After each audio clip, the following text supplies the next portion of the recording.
Finance से जुड़ी latest information पाने के लिए फिनोवेशंस अपडेट्स को सब्सक्राइब करें और नोटिफिकेशन पाने के लिए बेल आइकन पर क्लिक करें।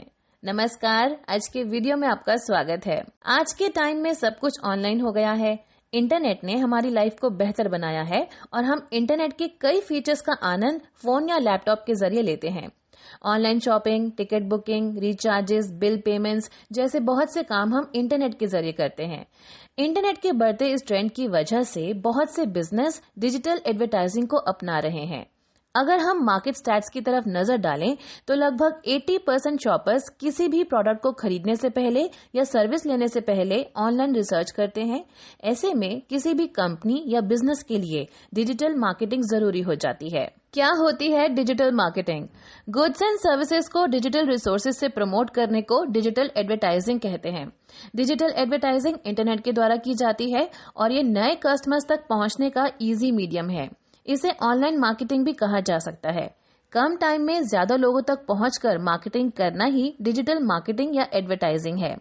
डिजिटल एडवर्टाइजिंग से मैन्युफैक्चरर्स अपने कस्टमर्स तक पहुंचने के साथ साथ उनकी एक्टिविटीज, उनके रिक्वायरमेंट्स पर भी नजर रख सकता है। कस्टमर्स का ट्रेंड किस तरफ है, कस्टमर क्या चाहता है, इन सभी पर एनालिसिस डिजिटल मार्केटिंग के द्वारा किया जा सकता है। क्यों जरूरी है डिजिटल मार्केटिंग? ये मॉडर्निटी का दौर है और इस मॉडर्न टाइम में हर चीज में मॉडर्नाइजेशन हुआ है। इंटरनेट भी इसी मॉडर्निटी का हिस्सा है जो जंगल की आग की तरह हर जगह पहुंच चुका है और इसीलिए डिजिटल मार्केटिंग की ग्रोथ भी लगातार हो रही है। आज हर किसी के पास टाइम की कमी है, इसीलिए डिजिटल एडवर्टाइजिंग और भी जरूरी हो गई है। आज हर कोई इंटरनेट से जुड़ा है और हर जगह से इसे आसानी से यूज कर सकता है। इसीलिए डिजिटल मार्केटिंग और तेजी से अपनी जगह बना रही है। लोग अपनी कन्वीनियंस के अकॉर्डिंग इंटरनेट के जरिए अपना फेवरेट और नेसेसरी सामान आसानी से रिसीव कर सकते हैं। कोरोना के दौर में लोग अब मार्केट जाने से बचते हैं। ऐसे में एडवर्टाइजर्स डिजिटल मार्केटिंग की हेल्प से अपने प्रोडक्ट्स और सर्विसेज लोगों तक पहुंचा रहे हैं। कोरोना काल में डिजिटल एडवर्टाइजिंग इंडस्ट्री की ग्रोथ लगातार हो रही है।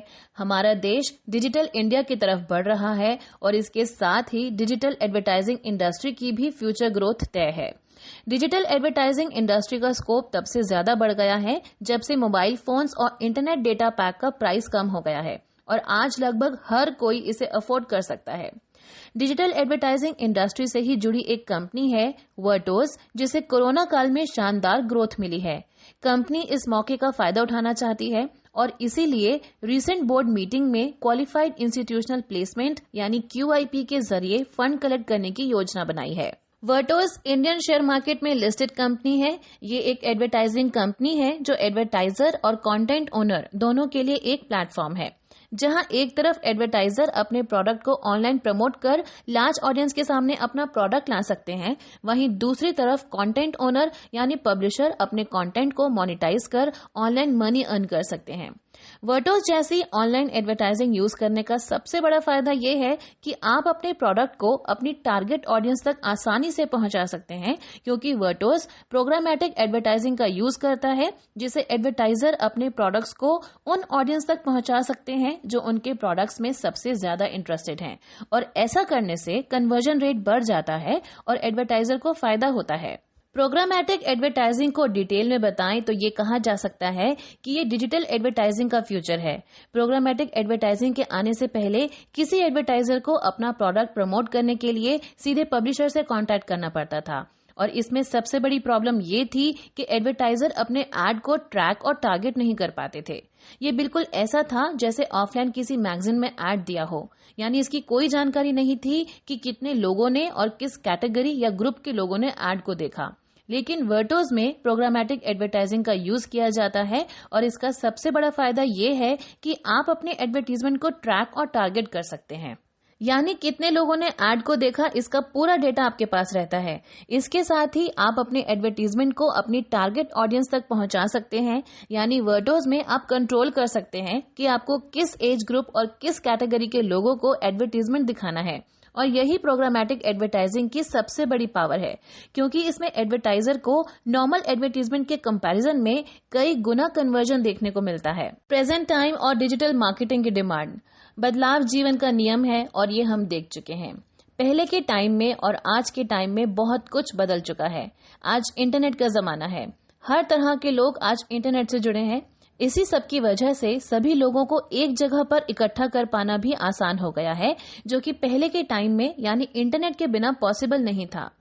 डिजिटल एडवर्टाइजिंग की डिमांड में कोरोना टाइम में बहुत ज्यादा ग्रोथ देखने को मिल रही है।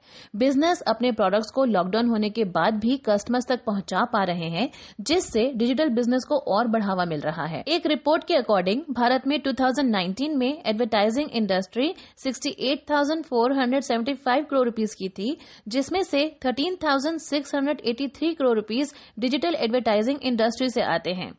इस रिपोर्ट के अकॉर्डिंग 2025 तक एडवर्टाइजिंग इंडस्ट्री के 1,33,921 करोड़ रुपीस तक पहुंचने का अनुमान है और डिजिटल एडवर्टाइजिंग इंडस्ट्री के 58,550 करोड़ रुपीस तक पहुंचने का अनुमान है। यानी 2019 से 2025 के बीच एडवर्टाइजिंग इंडस्ट्री में लगभग 12% और डिजिटल एडवर्टाइजिंग इंडस्ट्री में लगभग 27% ग्रोथ का अनुमान है। लेकिन कोरोना काल में डिजिटल एडवर्टाइजिंग इंडस्ट्री को एक बूस्ट मिला है, जिस वजह से ये एस्टिमेट जल्दी भी पूरा हो सकता है। तो आज की इस वीडियो में हमने जाना कि डिजिटल एडवर्टाइजिंग कितनी तेजी से ग्रो कर रही है और कोरोना काल में भी इस इंडस्ट्री पर पॉजिटिव इफेक्ट पड़ा है, जिस वजह से वर्टोस जैसी ऑनलाइन एडवर्टाइजिंग कंपनी भी तेजी से ग्रो कर रही है। तो अगर आप एक इन्वेस्टर हैं तो आपको इन बातों को जरूर ध्यान में रखना चाहिए। यहाँ पर हमारा आज का वीडियो खत्म होता है। ये वीडियो आपको कैसी लगी हमें कमेंट्स करके जरूर बताएं और वीडियो पसंद आई तो लाइक जरूर करें। हमसे जुड़े रहने के लिए थैंक यू।